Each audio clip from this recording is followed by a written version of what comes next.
মারণাস্ত্র বলতে হলে ওইটা বুঝাইছি, বড় ধরনের অস্ত্র থাকবে না।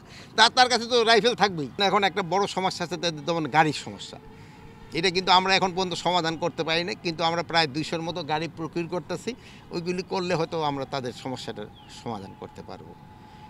এছাড়া এপি ব্যাটালিয়নের অন্যান্য ইসের তুলনায় এদের থাকার ব্যবস্থাটা কম্পারেটিভলি একটু ভালো, বাট থানা পুলিশের যে থাকার ব্যবস্থা ওইটা আবার এদের থেকেও তাদের অবস্থা খুবই খারাপ।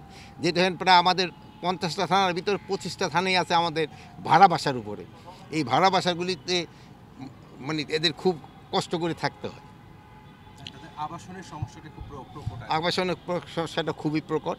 এই জন্য আমরা আবাসনটা যত তাড়াতাড়ি সম্ভব সমাধান করার চেষ্টা করছি। স্যার, আপনি এর আগে জানিয়েছিলেন যে পুলিশের হাতে মারণাস্ত্র থাকবে না, থাকবে এপিবিএনের কাছে। স্যার, এই বিষয়টা স্যার একটু যদি গুছিয়ে মারণাস্ত্র থাকবে না মানে আজকাল তো একটা পেন্সিলও কিন্তু মারণাস্ত্র হয়ে যায়, বুঝতে পারছেন? একটা পেন্সিল মারণাস্ত্র বলতে বড় ধরনের হাতিয়ারগুলি থাকবে না। বাট আপনারা জানেন এপি ব্যাটালিয়নের রুল এবং অন্যান্য নর্মাল পুলিশের রুল কিন্তু এক না, একটা এক রুলে কিন্তু তৈরি হয়েছে। এখন এদের রুল হয়েছে ডিউরিং ইভেন যদি আমাদের কোনো সময় যুদ্ধ করতে হয়, এরা কিন্তু সেনাবাহিনীর সাথে যুদ্ধ করবে। এরা কিন্তু সেনাবাহিনীর সাথে সবাই যুদ্ধ করবে, বাট একে কিন্তু একবার ফ্রন্টে যুদ্ধ করতে হবে। এই জন্য তাদের অর্গানাইজেশন এবং তাদের হাতিয়ার অন্যান্য বাহিনীর থেকে একটু ডিফারেন্স। এখানেও পুলিশের ক্ষেত্রেও কিন্তু বিভিন্ন বাহিনীর হাতিয়ারেরটা ডিফারেন্স। যেমন এখন ধরেন যে নৌ পুলিশ, তার হলো জলযান হলো বেশি দরকার, আবার ইন্ডাস্ট্রিয়াল পুলিশের হলো অন্য ধরনের। একটা পুলিশের রিকোয়ারমেন্ট এক রকম, বাট এদের ক্ষেত্রে হলো রিকোয়ারমেন্ট অন্যরকম। স্যার, সেক্ষেত্রে পুলিশের কাছে যদি মারণাস্ত্র না থাকে, তারা কি মারণাস্ত্র তো সবার কাছে, মারণাস্ত্র বলতে হলে ওইটা বুঝাইছি, বড় ধরনের অস্ত্র থাকবে না। তার কাছে তো রাইফেল থাকবেই।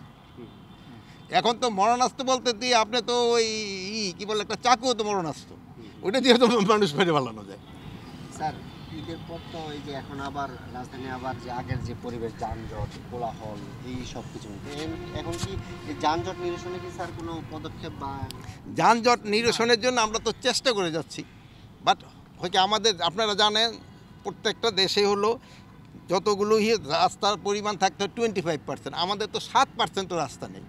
এই জন্য তো এই গাড়ি ঘোড়া কিন্তু দিন দিন বাড়তেছে। এই জন্য এই সমস্যা থাকতেছে, বাট এটা আমরা সর্বাত্মক চেষ্টা করতেছি। আমাদের পুলিশ বাহিনী তো সর্বাত্মক চেষ্টা করে, তারপরে যতটা উন্নতি করা যায়। মাননীয় উপদেষ্টা, 11 মাস তো হয়ে গেল, আইন শৃঙ্খলা পরিস্থিতি আপনার কাছে কি মনে হয়? আমি বলবো যে এইবার আপনি দেখেন ঈদে আপনারা কোনো একটা খারাপ রিপোর্ট কিন্তু করতে পারেননি। আল্লাহ দিলে সব কিন্তু ভালোভাবে করছে। এইতে বোঝা যায় যে আইন শৃঙ্খলা অনেক উন্নতি হয়েছে। তবু আছে এটা তো একটা কোনো লিমিট নাই, এটা যতই উন্নতি হবে আরও উন্নতি হইতে থাকবে। ছোটোখাটো দিয়ে একটা ঘটনা যে ঘটে নাই তা না, দিয়ে একটা চুরি হয়েছে, দিয়ে একটা চিন্তাই হয়েছে, বাট বড় ধরনের কোনো সমস্যা হয় নাই। এখন আমরা দোয়া করি, আপনারা দোয়া করবেন যেন বড় ধরনের কোনো সমস্যা না হয়।